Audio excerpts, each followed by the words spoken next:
Welcome to another interview with Powers TV. Our guest of honor today is Mrs. Jodie Wickens. She's the MLA of City of Coquitlam. Well, thank you, Jodie, for having us in your office. Well, salam, and thank Salam. you so much for being here. I really appreciate it. Well, thank you. Jodie, before anything, just let us know a little bit about yourself and your background and why you have decided to become an MLA. Sure. So I have lived here in Coquitlam for about 12 years with my husband, Brian Wickens. He was born and raised in Coquitlam. He's lived here his entire life. We have two children, a daughter, Adriana, who is 6 years old, and a son, Troy, who's 10 years old. They're very spirited and loving children. And they go to the same elementary school that my husband actually did here in Coquitlam. I love being a mom and a wife. Family is very important to me. And after I had my son, a couple of years into his development, we noticed that there was some challenges and some problems. I see. Shortly after that, he was diagnosed with autism spectrum disorder, which is a developmental disorder. Yes. And I went back to school to learn what I could. I went back to university to learn what I could to help him and support him on his journey. I learned about applied behavior analysis. I graduated with honors from Douglas, and I started working in our community with other families that were also having challenges navigating systems and things like that. I worked and did therapy in families' homes. And then I became the executive director of a charity called the Autism Support Network. And it was through my work with that charity that I really started to recognize some areas of need for families, some gaps in our public education system, some gaps in support services. And I started trying to work with people in positions of power to make those things better for families. I met with ministers, deputy ministers, brought families together to advocate for the needs of their children.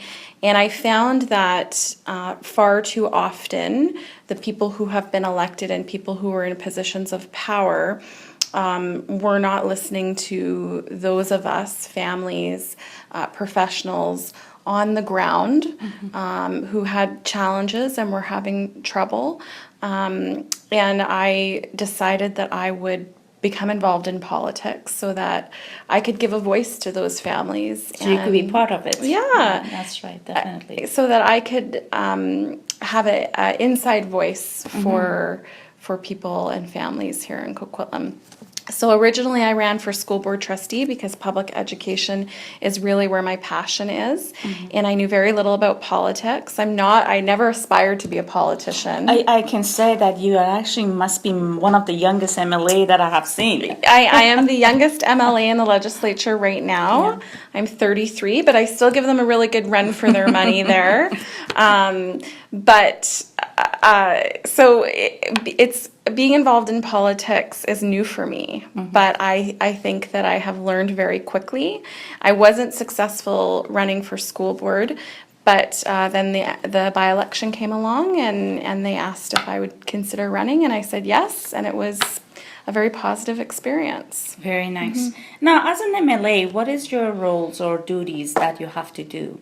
Sure. So I am responsible for the people of Coquitlam Burke Mountain, the riding of Coquitlam Burke Mountain, and I'm also the deputy education spokesperson. So I am on the education file dealing with K-12 public education, and so my responsibility is to represent my constituents in the legislature in Victoria, so bring issues that we face here in Coquitlam to Victoria to hold government to account.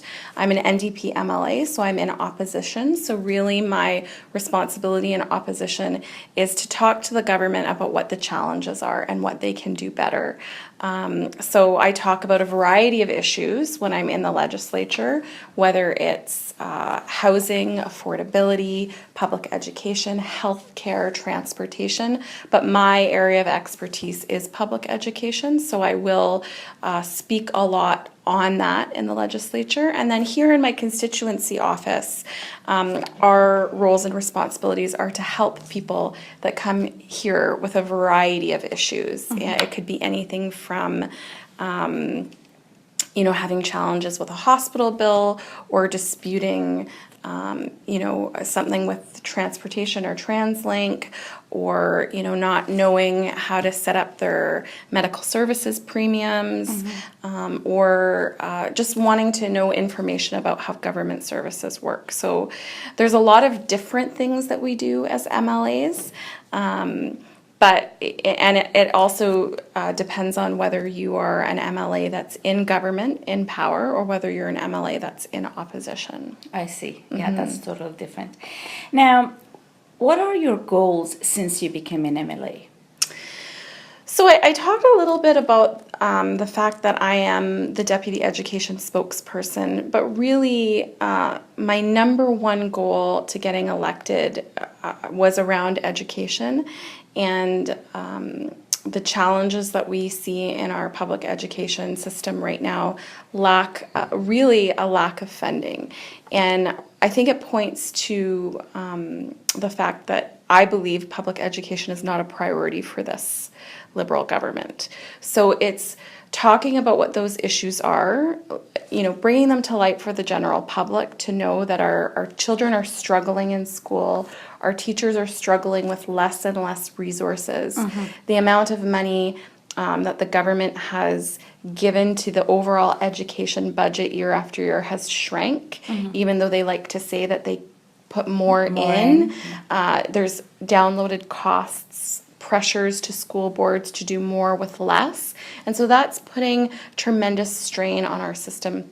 The best investment anyone can make is in quality public education. It is the number one equalizer in our society. It is the best thing that you can do for the economy. It is the best thing that you can do for social justice. It's the best thing you can do for your families, is invest in a strong start for our children.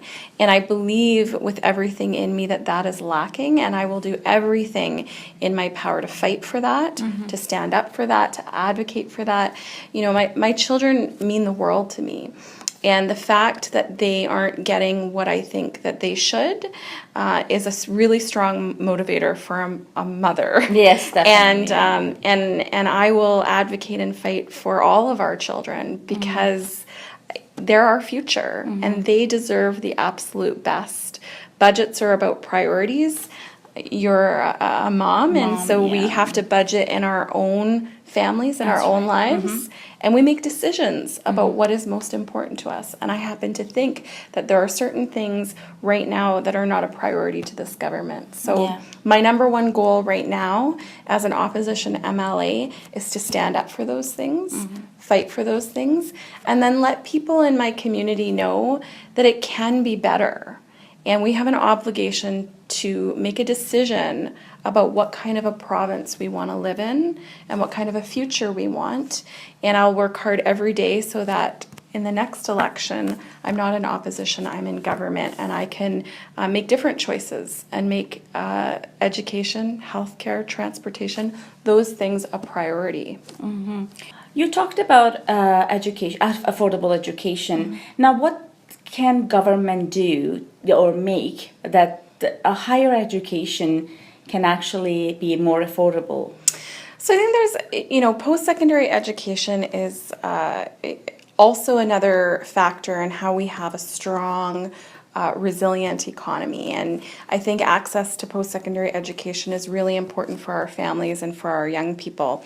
It's getting harder and harder today to have a good paying job without some sort of post-secondary education.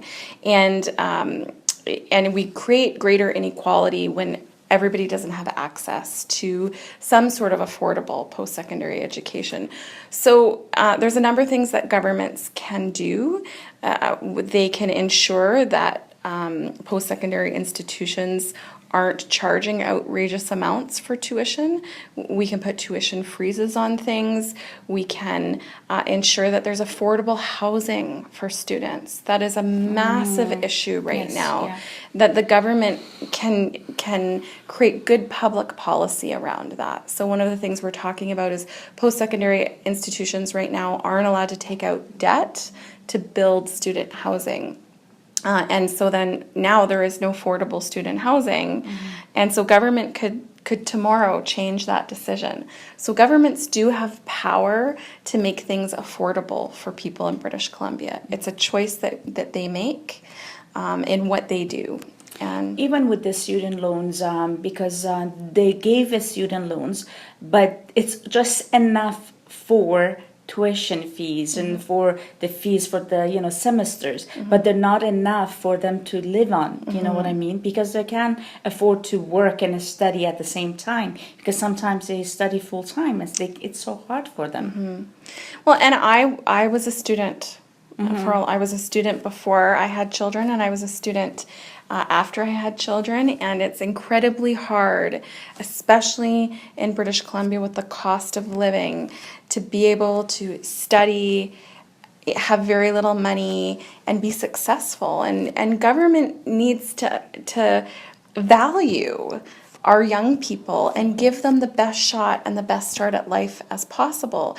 I can't imagine, to be honest, being a young person going into university today, wanting to be a teacher or a nurse or even a doctor, the incredible amount of student load that you come out of school with, and then the incredible cost of living on top of that.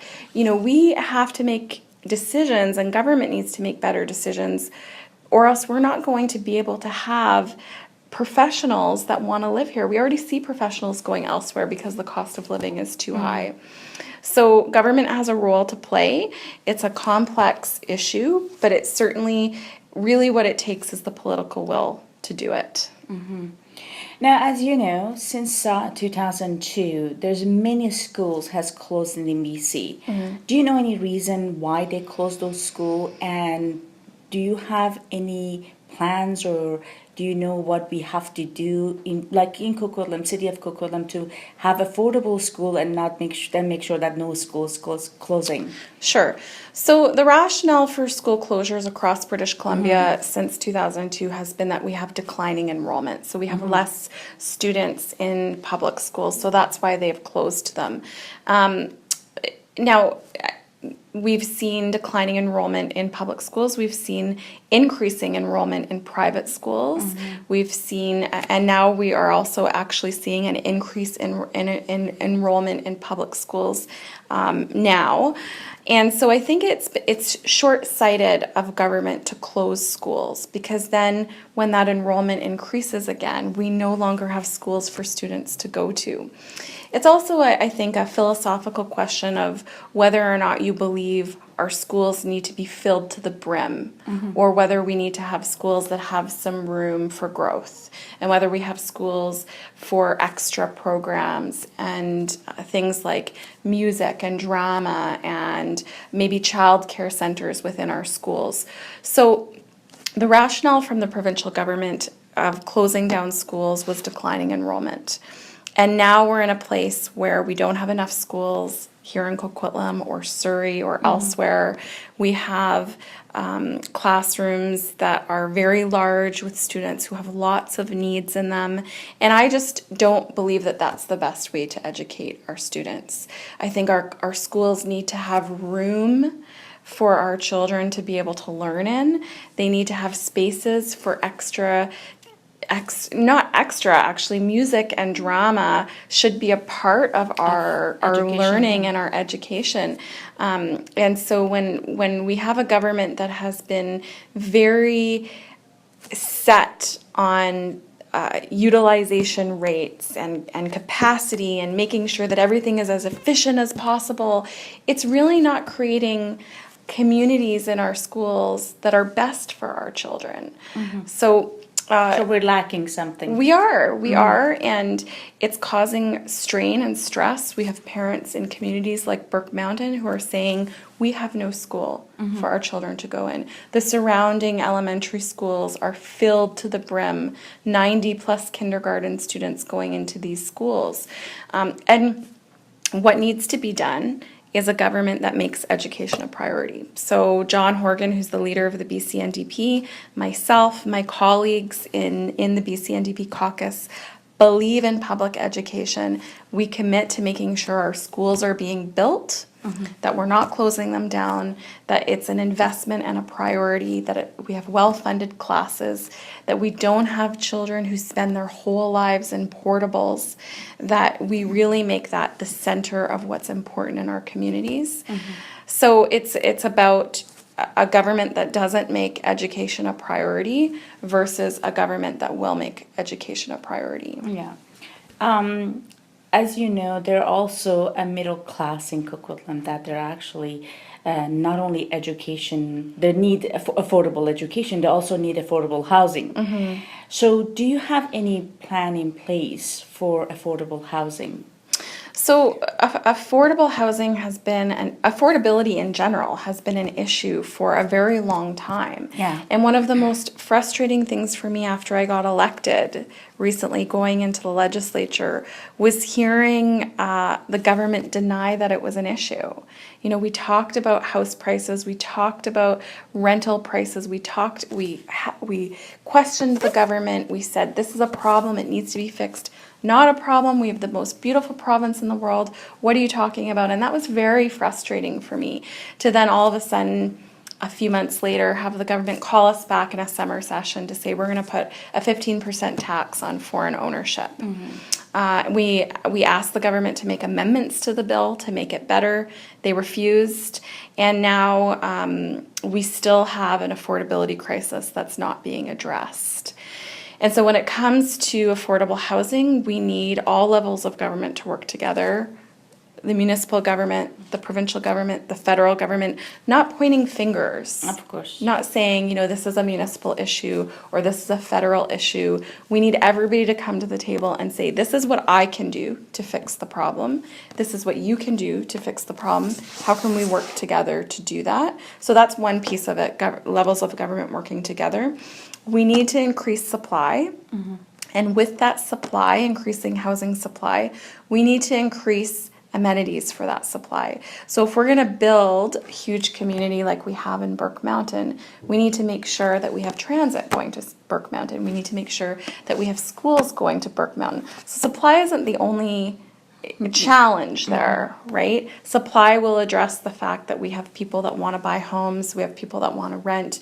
We need governments to make sure that if they are developing, that there is things set aside for affordable housing, that we are still keeping some of our affordable housing apartments and things like that, so that there isn't a group or class of people left out. You know, there's a saying that I hold dear to my heart that I believe reflects the BC-NDP, and that's, we leave nobody behind. You know, we have to make sure that we are all in it together, and that there is, housing and homes.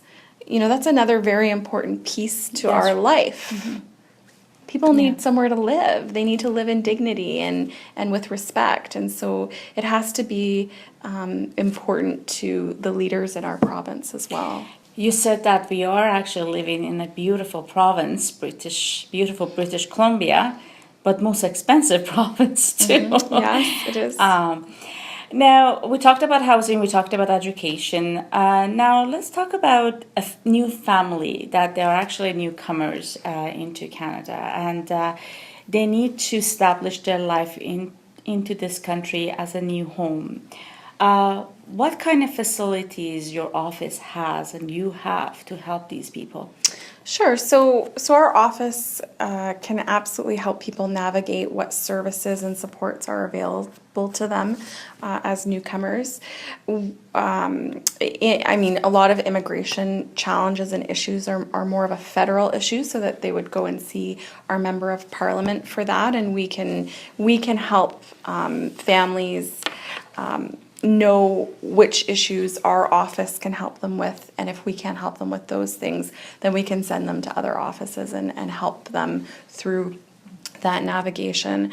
I think that there are huge gaps and challenges right now for people who are new to Canada that have wonderful skills and abilities and things to add to our communities, but because of cuts to things like English language programs, they aren't able to participate fully in the best way possible. Things like downloaded costs as well. So there's downloaded costs to schools, but there's also downloaded costs to families. So we all know that we have to pay taxes, and that's a cost to our families. But one thing that people don't always think about is the hidden taxes that we have to pay. So our increased Talk about hidden taxes. MSP premiums, ICBC rates, hydro rates, going across the bridge on a toll, school supplies for our children. I consider all of these things hidden taxes. And those are increased pressures, especially to newcomers that come to Canada as well. And so I think government has a responsibility to make life more affordable and not suggest that because we're keeping taxes low, that's they're doing the best job. The increased MSP, hydro, ICBC, all those things, they're a regressive taxation system that hurts our most vulnerable. So those would be newcomers to Canada. I'm definitely talking about all of those things and fighting to make life more affordable for all of our families, especially newcomers. But our office is open, and we will do whatever we can to help any family that walks through that door. Now, if the community would like to reach you or contact you, how can they reach you and contact you, Jodie? Sure. So they can go on find me on the website, jodiewickens.ca. They can send an email to jodie.wickens.mla@ledge.bc.ca. They can give us a call, and I can leave my phone number and all of that contact information with you. And they can always just come in. Just drop in. They can drop in the office at any time. We're open from 10 to 4 every day. There's someone here. And I will see them, or one of Matt or Amber, who work in the office, or Tara will gladly help them figure out what they need, if they need forms, if they need something printed off, anything. They can come in anytime. Now, for Persian community those who speak only Farsi, I heard that you actually hired a Farsi-speaking employee. So we did. We have a office person, Tara, who speaks Farsi, and if language is a challenge, then she can translate. And I think that is, when I got elected, I really wanted to make sure that we were serving all of our community. I unfortunately only speak one language. I'm working on it. but an MLA needs to have a strong relationship with their community and all people in their community. Yes. And we have a large, beautiful Iranian community in Coquitlam. And so it was really important for me to have someone in our office that would be able to connect the community with me and build a reciprocal relationship, and let the community know that my office is open for them as well. Very nice.